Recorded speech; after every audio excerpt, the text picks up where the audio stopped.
guys, welcome back to my channel. Welcome if you are new. My name is Heather. I'm a homeschooling mom of 3 kids in our 11th year homeschooling. If you are new, I would love for you to hit the subscribe button and the notification bell so you are notified of all of my future videos. Today, I'm going to be talking all about my 2022 goals. So let's get started. I have been sharing about my goals since I think 2012. I think that was the year that I started sharing about my goals over on my blog Townsend House.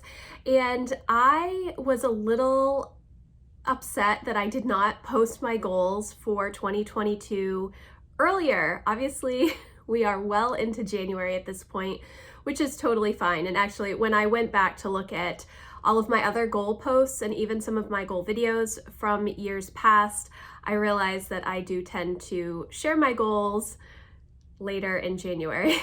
I don't think there have been many years that I have shared my goals or what I plan to do in the month of January until like the second week of the month. So this is par for the course for me. But January 1st really is just another date on the calendar, and you can start anywhere, and it is totally fine. If you have seen any of my videos over the past 6 weeks, you will know that we had a lot of sickness flying through our house, so I did not have as much time for reflection and really sitting down to figure out what I wanted my goals to be. So that's part of the issue. And then the other part is I was having a really hard time with the wording of my goals this year. I do not necessarily write SMART goals. That would be very difficult for me to do as well, but I usually have a good idea of wording that I want to use, and my words are never like super in-depth or anything like that. It is more of a lifestyle almost that I want to work towards, and so I have specific categories that I work on each year. They do not necessarily coincide with the categories that the Power Sheets provides, which I think may have also been another struggle for me this year, because they really filtered all of the prep work through their 8 categories, and I do not use all 8 categories. Some of the categories I break down even further, and then I also have like home and homeschool that I add in. So it's a little bit different, but I make it work for me. So I am going to share what my goals are for this year, as well as my word of the year. So the first goal that I have is live a life I am passionate about. And what I mean by that is to do the things that I love. I have this problem where I feel obligated to do a bunch of things, not things that I'm necessarily not outside obligations necessarily, although that sometimes that does impact this specific area, but things like making sure my house is clean, making sure the dishes are done, making sure I vacuumed or prepped homeschool, or I've decluttered a space, or whatever it is. I tend to put those first on my list, and I don't necessarily let myself like sit down and read in the afternoon. Now, last year, reading was one of my big goals, and I wanted to read fiction every day, which I did almost every day last year, and I'm super happy about the progress that I made. But most of my reading was done after my kids went to bed. I would read several hours well into the night after I had put my kids to bed. And not that that's a bad thing, and I do actually really enjoy reading at night. It's something that I wouldn't continue doing if I didn't enjoy it. But I noticed that during my day-to-day, I do have time where the kids are having quiet time, but during that time, I tend to try and get a bunch of stuff done. Now, I still need to get that stuff done, but I don't always have to do that first. And so that's what I'm trying to recognize. And the same goes for the weekends. On the weekends, I'm not homeschooling, obviously, on the weekends, but I tend to save up all of my big projects and cleaning for the weekend. And sometimes I don't take a step back and just enjoy time with my family, because I feel like I have this obligation held over my head that if I don't get this stuff done, it's not going to get done, and then I'm not going to have a good start to the week. So all of that said, I need to put some systems in place in order to be more efficient about things that I need to get done during the week, as well as making sure that I give myself permission to do some of the fun things during the day. So reading is one of them, but a couple of the other things that I really want to work on are getting back into knitting. Knitting is something that I did all of the time when Emma and Jack were younger. I knit them sweaters and hats and scarves and all kinds of fun knitting. I really enjoy it, but I haven't been doing it for several years because I feel so busy. Not just busy with outside obligations, especially not in the past couple of years, but just general busyness, keeping house. And that kind of led me to want to do more decluttering and getting rid of things so that I don't have to maintain so many things. That was a lot of words. That's my first goal. My second goal is to live a life of learning. And I wrote, create an environment that makes learning fun and easy to follow passions. So this is sort of a homeschooling goal and a personal goal. It is for me. I love learning. I love to research and learn new things and new skills. So I want to continue doing that. And when I demonstrate my love of learning, it helps my kids to see that it's okay to also follow their passions and really deep dive on the things that they are interested in. And so I want to make sure that my kids always have the tools that they need and that I always have the tools that I need, as well as putting them in a place that they are able to easily access them when they need to.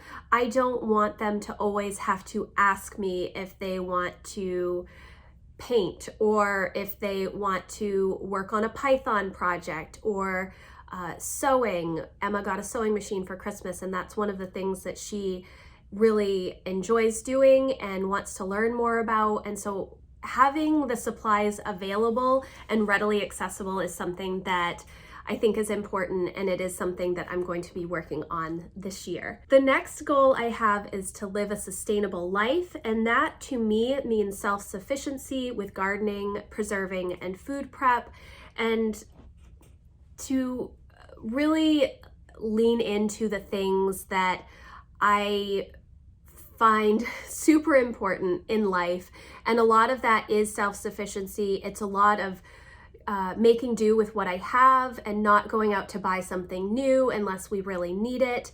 It is using the space that we have. We moved to this new home a couple of years ago, and having the amount of land that we do is one of the things that I had wanted to cultivate. And over the past couple of years, we did do a garden in 2020, and it was kind of okay, but I had shingles at the time, so it was not nearly as good as it could have been. And then last year, we did not start a garden for various reasons, one of which is we did not prep the garden ahead of time.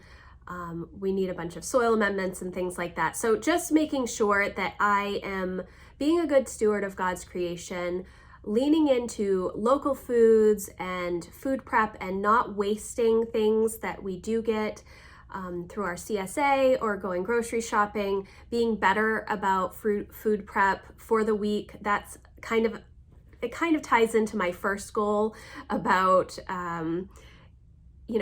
making systems so that I am able to do the things that I really enjoy. I do enjoy cooking, but if I don't do food prep at the beginning of the week, I really struggle throughout the week. I do much better when I prep beans and rice and cook meat in the crock pot or have the vegetables cut up and all of that stuff in the refrigerator so that I can just pull things out as needed to make meals. I do so much better that way, and we don't end up wasting food. We don't waste a lot of food, but sometimes, you buy vegetables expecting to make something and then you just don't make it, and then you end up having to throw that stuff away. I don't want to do that, obviously. So that is my third goal. My next goal is live a life of faith, and under that I wrote, continue to read my Bible, study, and pray. Right now I am doing a 90-day chronological read through the Bible, which I'm behind in. already. And it actually is something that I started a couple of months ago, but then stopped. And so I've just picked it up in the past couple of days again. And I do want to continue doing that. I really like reading through the Bible chronologically. I have done the 1-year plan and a couple of times, and I really liked that, but I wanted to try and do a 90-day plan. So that is part of my Q1 goals, is to finish that 90-day plan. And then also using my prayer journal from Val Marie Paper. I think I shared about this in one of my vlogs recently. I did a quick little walkthrough of the Val Marie Paper prayer journal, and it is something that I have been trying to cultivate in my life for several years now. I struggle with a squirrel brain when I sit down to pray, and it's a practice that I have been working on consistently over the past few years. And I just do better when I'm able to write it out rather than just sitting and doing it in my head. So using that weekly is part of my action plans for this year as well. The next thing on my list is live a life of community. And like everybody, this has been a huge struggle for us over the past couple of years. And it is sad to not be able to see our friends as much as we used to and really live that community lifestyle that we were living in the years leading up to 2020. It has been a struggle for me to try and maintain friendships, and, navigating all of the different thoughts on everything that has been going on. It has been hard. And so it is something that I want to work on this year as well. And I mainly want to make our home a welcoming place for friends and family, so that when people are comfortable and able to come visit us, that my house is ready and I don't feel like I need to spend, an entire morning stuffing things in closets so that it is presentable. Now, I do not do that a lot. I tend to leave my messes out because I would much rather see the people instead of being worried about the mess. And so I have tried to let that go over the years, and I do a pretty good job at it. But I think that just having a space, having a welcoming space, is important. And so that is one of my goals for 2022. The next thing that I have on my list is to live a healthy lifestyle, make the right choices for me in the areas of health and wellness. I think that this is just sort of a continuation of wellness goals that I've had over the years, trying to figure out the right foods for my body, trying to figure out a good exercise routine. This past year was really great for me in that I was walking all of the time. I went for walks with the kids. I went for walks by myself. I, used the stair stepper. I did a lot of exercise, and I feel good about that, but I don't necessarily feel like I've lost any weight or anything like that. And so I'm really trying to figure out what I need to do to be healthy for me. And maybe what I've been doing is that. I have supplements that I take, and I have been working on monthly things that need to be dealt with and having some issues there. So just trying to live my healthiest life. And the other part of wellness for me is mental and emotional wellness. So just making sure that I'm checking in with myself.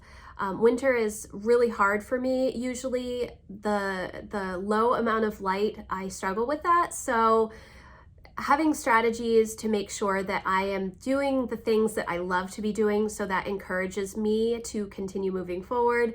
And then also a lot of like hygge type things, which over the past couple of years has worked well for my family. We do a lot of puzzles in the winter. We have a lot of lights. We still have our tree up. I know, it's even after Epiphany, we're just gonna keep those lights going. I might actually put the ornaments away soon, but I think I'm just gonna leave our trees up. We have fake trees, so, and the lights are pretty. I like to sit in the morning when it's super dark and just have the lights on. So that kind of stuff I need to stay on top of. And then just trying to make healthy choices. And that is something that I kind of ebb and flow on, but being more aware of it. I do have a wellness journal where I write down foods that I eat, activity, steps, water, all of that kind of stuff. I don't ever have any trouble with water. Water is like the only thing that I drink. I don't drink milk or juice or, well, no, coffee. Coffee, tea, and water are like my three big ones. So yes, live a healthy lifestyle. The next thing that is on my list is do the hard things. And I wrote underneath that, don't put off what can be done today because of fear. Break these things down. And I guess this kind of relates to the portion of my goals from last year that I did not accomplish, which was my will, like all of the life insurance stuff, and figuring out all of that kind of stuff. And it's not just end of life stuff, it's also finances and my filing cabinet and getting a good budget system going, and making sure that I'm doing some of the things that I just keep pushing off because I feel like it's such a big project or it's so emotionally impactful that I can't get through it in the time that I have. So when I wrote break these things down, it's really to break them down into teeny tiny bite-sized chunks. So instead of saying I'm going to go through all my files this week, I really want to break it down and say, okay, I'm just going to work on the house files that I have. And so that's kind of what I mean, just to break things down even further and get through the hard things that I continuously put off in favor of more exciting and fun goals. The next thing, I actually have 9 goals. They have space for 8, but I wrote 9. My 8th goal is create systems to support living a life I love. And this ties back into that first goal, mainly focusing on the different systems in our home and how our home is run, the seasonal rhythms that we have, everything from homeschool to cleaning to activities outside of the house, all of that stuff. I do better when I have a system in place that I can follow without having to constantly make decisions about it. It's something that they talk about in Atomic Habits. It's something that is talked about in the book, The Lazy Genius. I think there's a tagline on that, but I can't remember it right now. But taking away a lot of decisions is helpful. You want to have systems in place so that you don't have to make decisions constantly, and it's something I need to work on. It's something that I need to streamline for my business and for homeschool and for home and kind of outside fun things as well. So also working on systems this year.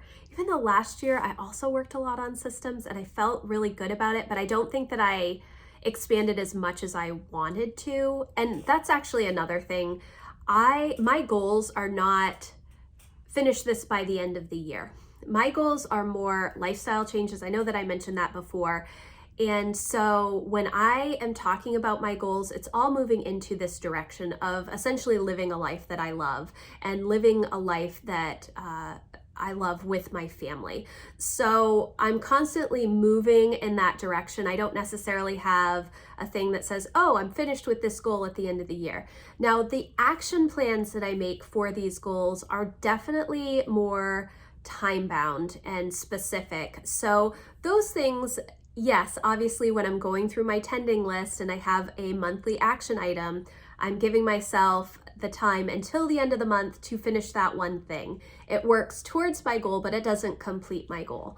So that was just that's kind of how I think about goals, because like I said, I'm not a SMART goals kind of person, but then again, I guess I could say that my action plans are more SMART goal oriented. And then the last thing that I have on my goals for 2022 is explore legacy.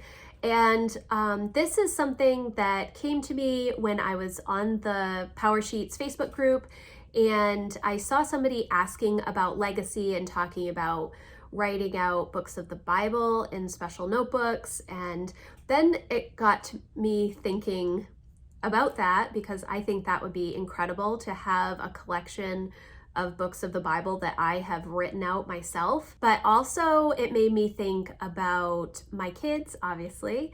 And over the years, I have written them letters occasionally.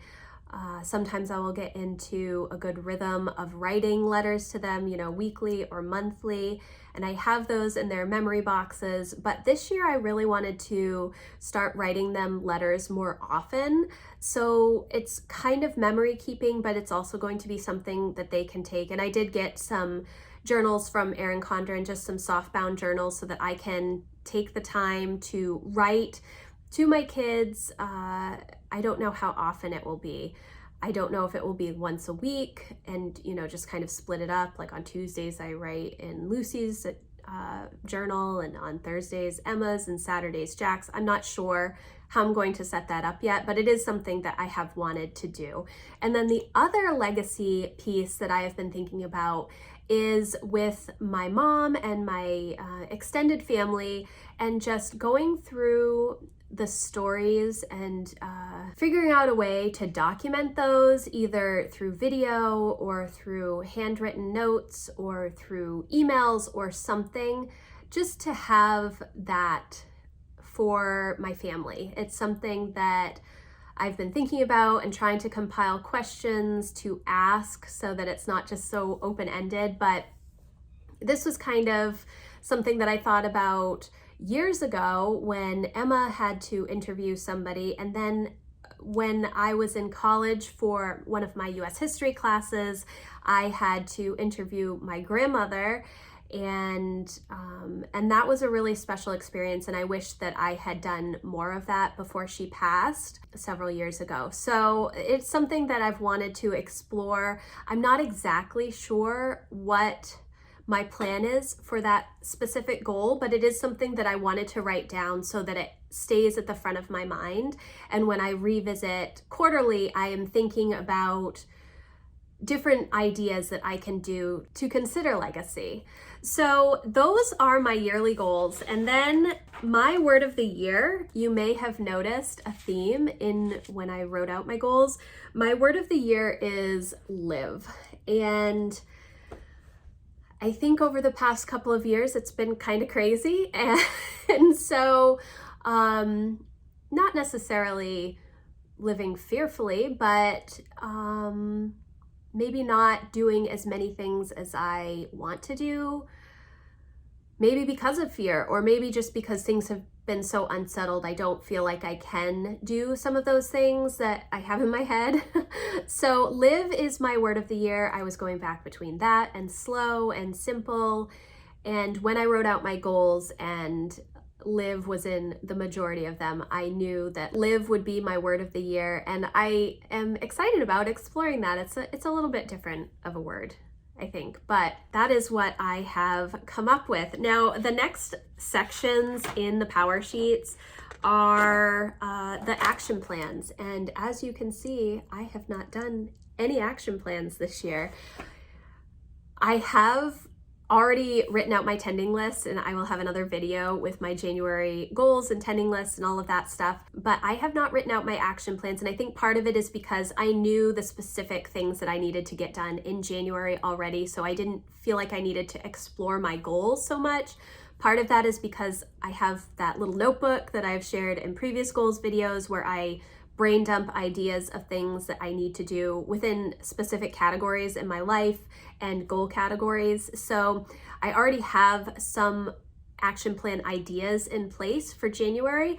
I don't know if I will set action plans for the first quarter. This year, they do not have action plans with each of the quarterly refreshes. So I kind of know what my plans are for the first quarter of the year already. January, again, is already written out. And so I may wait until my spring refresh to work on the action plans to get me through the spring and start of summer. And then we will see what happens. But Thank you guys so much for watching. If you were able to get through this entire video, I love goals. I really do. I feel like they help me solidify the things that are most important to me and help keep me on track to make sure that I am living that life that I love.